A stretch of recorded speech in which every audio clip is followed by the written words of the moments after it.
小さい頃からもう3歳ぐらいから絵を描くのが好きで、ずっとおばあちゃんの裁縫をしてる横でカレンダーの裏とかにお絵描きとかをしてたんですけど、小学校の頃とかは漫画家になりたくて、で中学校の頃は挿絵家とかイラストレーターになりたかったんですけど、高校の時にアニメーション映画、主に広角機動隊とかアキラとかを見てすごく感動して、ちょうどその進路を決める時だったので、アニメーションの道に進もうって決めました。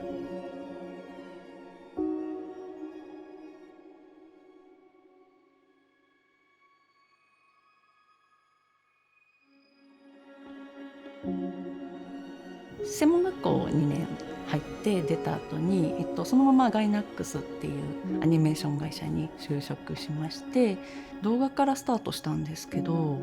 最初はやっぱり筆が遅くて綺麗な線っていうのを描くのが難しくて、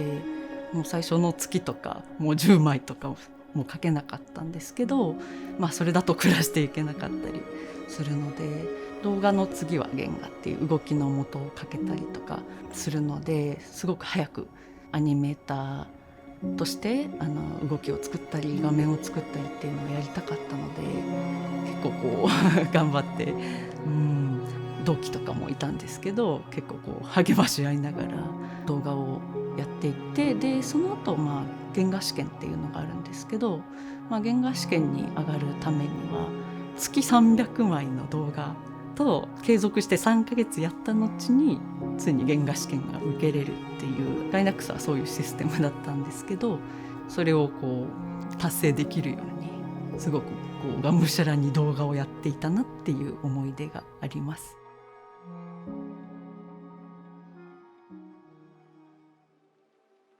原画試験は無事合格することができて、でスシオさんっていうアニメーターさんの元で教えていただいて原画とかをやっていたんですが、その次に大体アニメーターだと原画を続けるか作画監督になるかっていう感じだったんですけど、ちょっとトリガーに行く段階で、ちょうどトリガーに移籍しないかって言われた時に、作画監督を初めてやってみないかってお誘いを受けて、少しちょっとそのままいるかトリガーに行くか迷ったんですけど、ステップアップとして作画監督っていうものをちょっと挑戦してみたいなと思ってトリガーに移籍しました。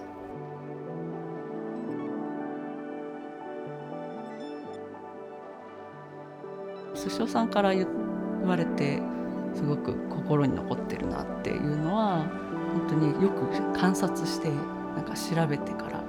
書きなさいみたいなのがあって、本当にもう何を書くにもいちいち調べなきゃいけないっていうのはあって、でも自分が始めたての時はなんとなくで結構書いちゃっていたんですけど、アニメーターにおいては建物が描けなきゃいけないとか、パースを理解してないといけないとか、あとは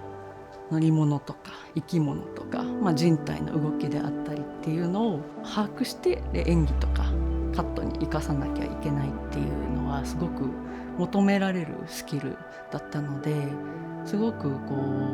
もう何でもいちいち調べたりとか観察したりっていうのをすごくこうその重要性みたいなものを教わりました。なので今でも何かを書く時とか表現する時には自分がどういうものを書いてるかっていうのを調べたりとかは結構こう欠かさずやるようになって、こう癖になってるなって思いますね。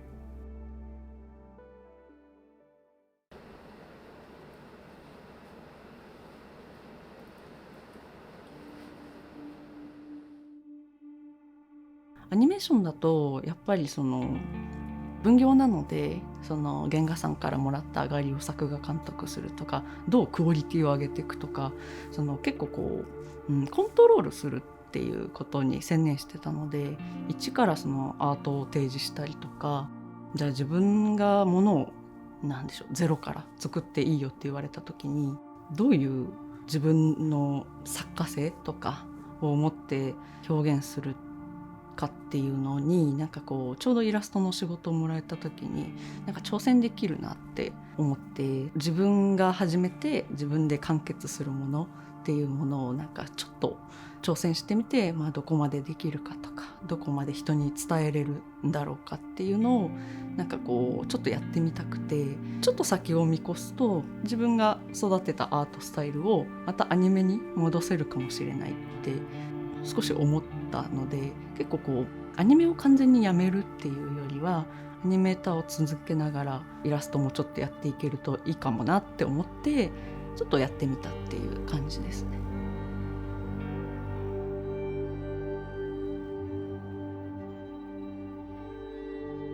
イラストをやり始めた時は仕事に集中してたので、なんでしょう、自分がどういう絵を描きたいかっていうのとかっていうよりはキャラクターを魅力的に描くとか演技をどうするとかっていうことばっかり考えてたので、あんまりスタイルみたいなのをどうしようかなって、例えば他のイラストレーターさんの絵を自分も見るのも好きですし、そういうものを見た時にじゃあ自分にしかできない表現ってなんだろうって結構こう悩んだ時期があって、もちろん好きなものとか興味あるものはありつつも、やっぱり自分の出自とかを生かした方がいいんだろうなって思って、まず初めにちょっとそのレイアウトっぽいイラスト、シチュエーションとか、イメージボードに近いイラストっていうのを描いてみようかなっていうところから始まった気がします。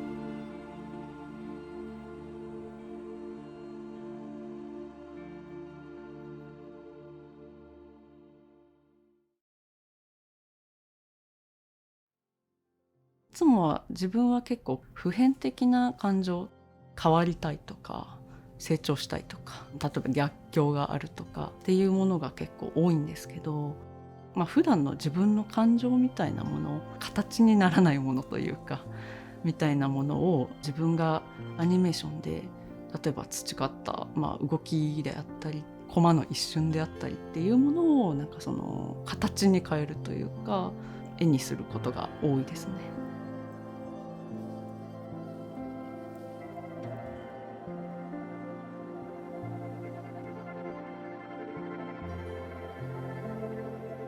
絵画とかイラストレーションとか好きな方たちのイラストだったり作品だったりを見る機会が多かったので、日本のそのイラストだったりアートの作家さんに対するリスペクトが大きくて、先人の方たちが表現してくださったものに対して自分はそのどうやってそれをこう解釈して新しいものを作り出せるかっていうことがインスピレーションになってると思います。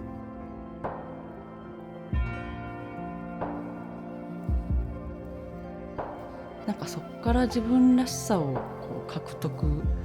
していったかはちょっと自分ではわからないんですけど、シチュエーションみたいな、なんかこう場面を切り取ったイラストであったりっていうのをこうやっていくうちに、やっぱり動きってこう一連の流れがあって、そこの一瞬の一番いい絵だったり勢いがある絵とかを自分はやっぱりその原画とかアニメーションを見てきたから、流れのある絵というか動きの途中すごくこうその狭い部分を切り取ったものがなんか描けるんじゃないかって、自分ではなんか思っていて、一瞬みたいなものをなんか描けることが結構こうその躍動感だったり、生命力みたいなところがなんかこう結構いいねって言ってくださることが多くて、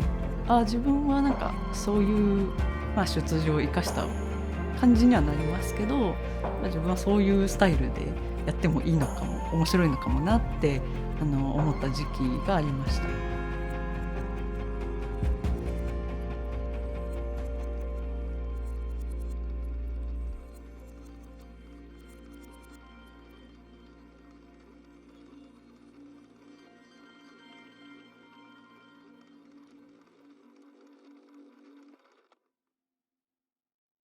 アーティスト活動っていうよりも自分は結構こうイラストレーションであったり日本のコンテンツとかメディアとかを見て育ってものを作ることに対してなんか、自分の作品に生かしていくこと自体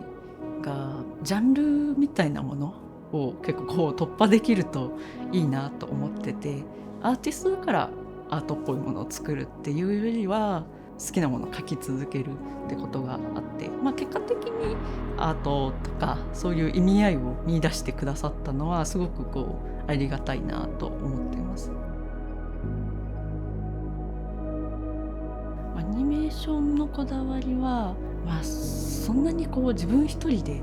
その表現時間が限られてる中ではできることとかも限られてるとは思ってるんですけど、時間をかけていいとかだったらその少しアニメーションの絵らしくないというか、イラストレーションとアニメーションとかがこう融合してるような絵作りであったりとか、どうやって作ってるかわからない表現だったり、新しいというかその見たことのないなんかものが作れないかなっていうのは少しこう意識したりはしてます。監督なんですけど、やっぱりその自分がこう表現したい世界観とか表現方法であったりっていうのをすごくこう集中して作る、純度みたいなのをなんかこう上げたい気持ちが強いので、あんまり長いものは挑戦しないようには今はしてて、なのでシリーズもので監督やりたいっていう感じでは今はないんですけど、どっかしらでアートを提供したりとか短いものとかで訴求力があるものだったり、それ自体がアート作品になったりっていうものに今はちょっと挑戦したいかなって思ってます。これからやるプロジェクトなんですけど、過去にロンドンとかにアート出展したっていうこともあって、そのつながりで、海外のアートフェアだったり日本の少しこうアートとか、グループ展とかに出展させていただける機会があるので、継続でちょっとこう自分が作品としてこう発表できるものをアートとして出せないかなっていうのと、あと商業のお仕事としてはアニメのオープニングであったりとか、